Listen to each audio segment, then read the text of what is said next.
Bafowethu. Ya bafowethu, ya. Sengibuyile bafowethu, nginikhumbulile. Indaba ithi lapana kwi-ad hoc committee eParliament, hayi zikhalile izolo bafowethu, zikhalile izolo.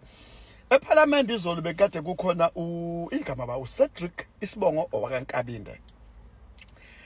Uyi-head of staff ehhovisini lika Senzo Mchunu osamisiwe kwamanje ekufune ngabe uxoshiwe. Okay, lo Senzo Mchunu onama deputy awu2 useless, angawazi umsebenzi wawo ukuthi yini ekufuneka yenze. Ephinde futhi lo Senzo Mchunu uno head of staff onamanga, onobuqophololo. Zonke nje izinto ezihlangene no Senzo Mchunu zimess up zonke, aziqondile. Hey izolo ke bafowethu wafika ke uKabinde izolo. Hey, yonke into kaNkabinde ayihlangani. Kahle ngokufika kaNkabinde yena lapha umuntu othi ngicabanga ukuthi ukufikela kwakhe 1 ufikela ukuzodefender angazi kwinini. 2 ufikela ukuthi nje ufuna ukuzodila no general wethu ugenerali uMkhwanazi, ugeneral Nhlanhla Mkhwanazi. Sekufuneka sibe specific masikhuluma ngogeneral Nhlanhla Mkhwanazi ngoba sekunomunye uMkhwanazi waseGoli walaphana eGoli eGruleni. La bazoNatal sino General Nhlanhla Mkhwanazi, ugeneral wethu. I salute you.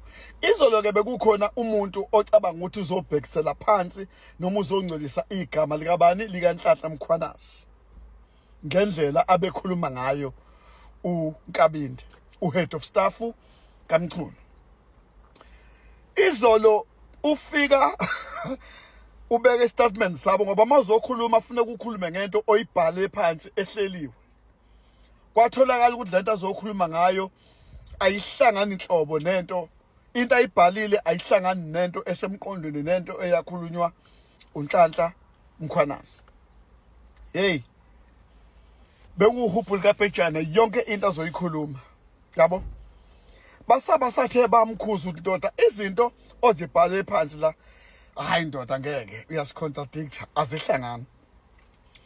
Kugcine lapho khona kuthiwa ngeke ndoda engathi asikunikeze ithuba lokuthi sithi awukuhambe, thatha nje isikhoma sakho uhambe uyoyibhala kabusha lento ngoba ayihlangani. Ubani wayekwenzela lento? So ngalesikhathi ubhalelwa le affidavit wena uthi intamsakking wawuncela isithupha ngalesikhathi ubhalelwa le affidavit. Usethi Nkabinde impela izolo kugcina ukuthi impela athi umalema hayi ngeke ndoda. Phuma hamba uyobhala lento. Kahle wena unamanga. Futhi wena kahle ufuna ukuvulelwa icala lokuqamba amanga under oath. Uqambe amanga ngaphansi kwesifungo. Sizokuvulela icala ngalokho Nkabinde. uNkabinde ke bafowethu sokhumbula ukuthi phambilini emasontweni amathathu adlule sezwa ukuthi amaphoyisa aya ukuyomfuna kwakhe, awabaleka awangatholakala uNkabinde. Amaphoyisa aqala aya kaShadrack Sibiya eyomfuna, amthola uShadrack Sibiya eyofuna ama-gadget abo phela, ama-cellular phone wabo nama-computer ukuthi a-check ukuthi bakhuluma nobani benzani. Bathi baya ngalana futhi kuNkabinde abangamthola naye. uNkabinde jikijiki naye wabaleka futhi naye wangatholakala, waseba nesithangami sabe indaba. Wakhuluma konke ayefuna ukukhuluma kodwa engayile emaphoyiseni ukuthi awanikeze akufunayo. Lokho kuchaza ngokusobala ukuthi bonke labantu bane-information abayaziyo kodwa abafuna ukuthi bowubhalisa istatement kwabomthetho noma emaphoyiseni, kodwa abafuna ukuthi babize abeyindaba. Ngoba naye futhi uShadrack Sibiya wabiza abeyindaba kwakhe, wabiza nommeli kwakhe, wakhuluma lokho akukhulumayo kwabeyindaba. Kodwa mangabe sebefike eParliament bafike bekhulume inkulumo engahlangani. Yabona uCedric wenze exactly njengosibiya uShedrack Sibiya. uCedric Kabinde wenze exactly njengosibiya. Ubadide wabaqeda lapha. Yabo.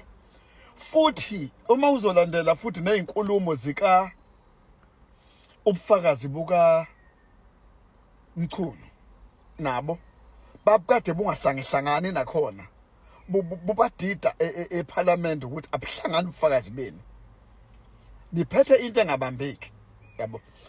So kugcine kwenzeka ngayo kanjalo ke izolo ukuthi uCedric igcine kuthiwa ndoda ngeke ndoda yabo into zakho ayihlangani engathi funa ukubuyela emuva uyobhala istatement esisha uphinde ubuye uzothula ubufakazi obuzabe so right ngoba ama date akho uphinde usho lokho uphinde usho lokho asikunikeze usuku lokuthi ukuyobhala kabusha uphinde ubuye yabo. Manje ke lapha futhi khona eParliament abafowethu khona umuntu ocompromise indoda le ibuko nithi ubani khona uba le ndoda eneyibuko enamehlo engathathe kunendoda eyibuko lapha engathi compromise engathi against ipanel yeParliament. Uyabona le ndoda le yaleli qembu le PA angazi noma iPatholic Alliance le phela umphathi wayo ekungu uGethet Mackenzie. Ayingeke bafowethu ngeke bafowethu uze ngeagenda lwambhemu uze ngeagenda lwambhemu une agenda anayo lwambhemu une agenda. Why ngithi une agenda anayo?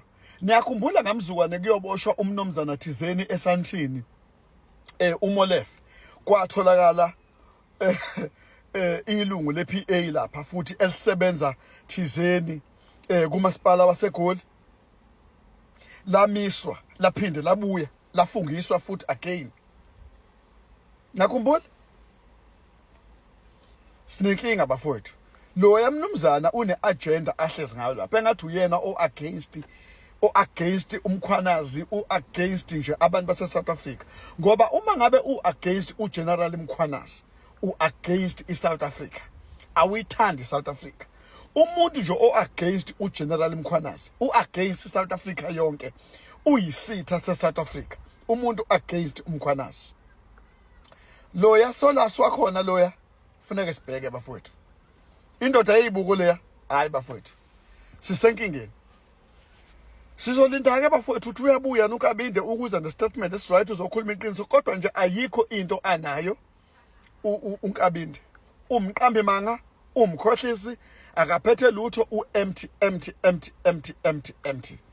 Siyabonga bafowethu sizolinda ukuthi uyabuya noma kwenzakalani siphinde sithole ukuthi kuMadlanga kodwa kuMadlanga akudlalwa bafowethu lapha kuMadlanga akudlalwa kuMadlanga bafowethu kulokhu kuphuma amabhomu bonke ubufakazi bakuMadlanga buhamba ngobufakazi kuphuma amavideo kunama CCTV because bebesadila kakhulu kuMadlanga kusaphuma kakhulu izinto ezofakazela uGeneral Khumalo nezinto ezokhipha ukukhohlakala kulo kwaloya Mkhwanazi loya obizwa ngokuthi ubephethe laphana wayibeka futhi kujulile bafowethu ake sizwe ukuthi izobe isiphatheleni next week njengoba kulesihlanu namhlanje kodwa namhlanje besafuna ukudalula nje ukuthi izolo bekufika iscam esikhulu uCedric uyiScam uCedric